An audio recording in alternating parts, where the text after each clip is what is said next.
Pourquoi apprendre une langue change ta vie? Bonjour à toutes et à tous, et bienvenue dans Podcast en clair. Je suis Claire, votre hôte, et je suis ravie de vous retrouver pour un nouvel épisode plein de réflexions, de découvertes et de conversations éclairantes. Installez-vous confortablement, c'est parti! Aujourd'hui, on explore un sujet qui me tient à cœur. Pourquoi apprendre une langue change ta vie? Si vous êtes en train d'apprendre le français ou une autre langue, vous allez vous reconnaître dans beaucoup de choses que je vais partager avec vous aujourd'hui. Parler une autre langue, c'est comme se découvrir une nouvelle version de soi-même. Vous avez remarqué? On devient plus expressif, plus curieux, parfois même plus drôle. Et souvent, on ose plus. Personnellement, quand j'ai appris l'espagnol, j'ai découvert une version de moi plus ouverte, plus spontanée. Et ce n'est pas que moi.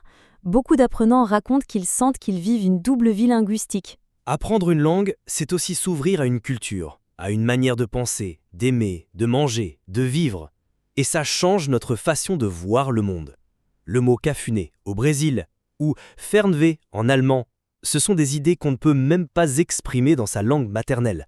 On en parle souvent, plus d'opportunités professionnelles, plus de voyages, une meilleure compréhension interculturelle, mais aussi une meilleure mémoire, une plus grande capacité d'adaptation et même un cerveau plus agile. Apprendre une langue, c'est de la gymnastique mentale. Ici, je partage 2 ou 3 anecdotes de personnes qui ont vu leur vie changer grâce aux langues. Albette, qui a appris l'anglais et a pu étudier à l'étranger. Marco, qui a rencontré l'amour en apprenant le français. Alice, qui s'est lancée dans la traduction littéraire après avoir appris le japonais. C'est pas toujours facile. Il y a des moments où on doute, où on a l'impression de ne pas avancer. Mais chaque petit succès compte.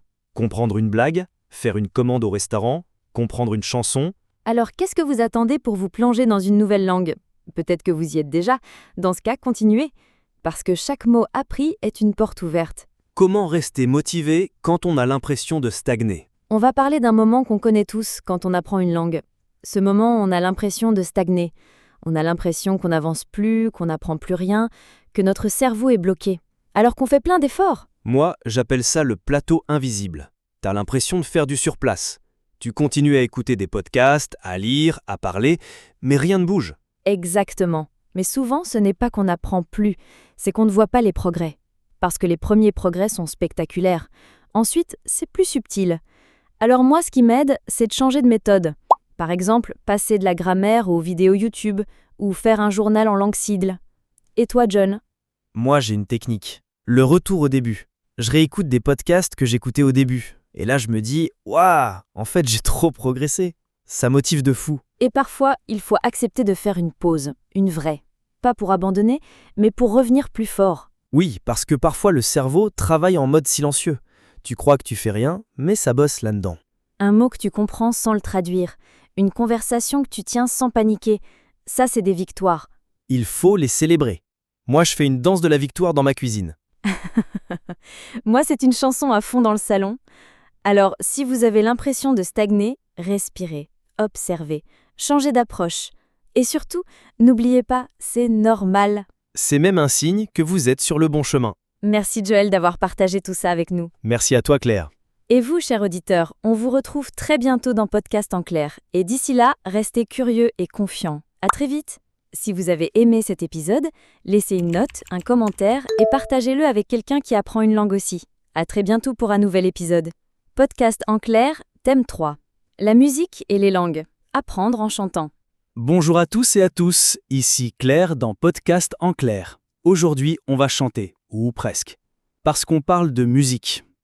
Est-ce que écouter de la musique peut vraiment nous aider à apprendre une langue?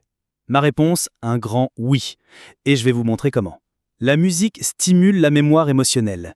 Les mélodies aident à retenir la prononciation et l'intonation. Les refrains répétitifs créent de l'ancrage lexical. On apprend naturellement sans stress. Exemple, le temps de Thaïs. Vocabulaire clé. J'ai perdu le temps.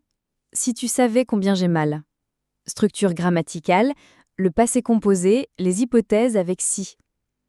Expression culturelle, les émotions modernes, l'amour compliqué, les sonorités afro-urbaines dans la chanson française. Autre option contemporaine, l'album Samba d'amour, Arthur chante à Ragao, du chanteur français Arthur Albaz, qui révisite des classiques brésiliens avec des paroles en français. Idéal pour enrichir son vocabulaire poétique et culturel. mélange entre la langue française et la musicalité de la samba brésilienne. Karaoké pédagogique à la maison. Voici ce que je fais. Je choisis une chanson en français avec les paroles. Je l'écoute une fois sans lire. Ensuite, je lis en chantant. Puis, je cherche les mots inconnus. Et enfin, karaoké. Une astuce sérieuse, utilisez YouTube ou Spotify avec les paroles intégrées. Ça change tout, vraiment. Et faites votre propre playlist d'apprentissage. Une playlist qui vous suit partout, dans le métro, en cuisinant, en marchant. C'est votre prof de langue en musique. Appelle ça comme tu veux. Mais tu sais vraiment parler inintelligible. Alors prêt à chanter en français ? La musique, c'est une façon joyeuse, efficace et très personnelle d'apprendre une langue.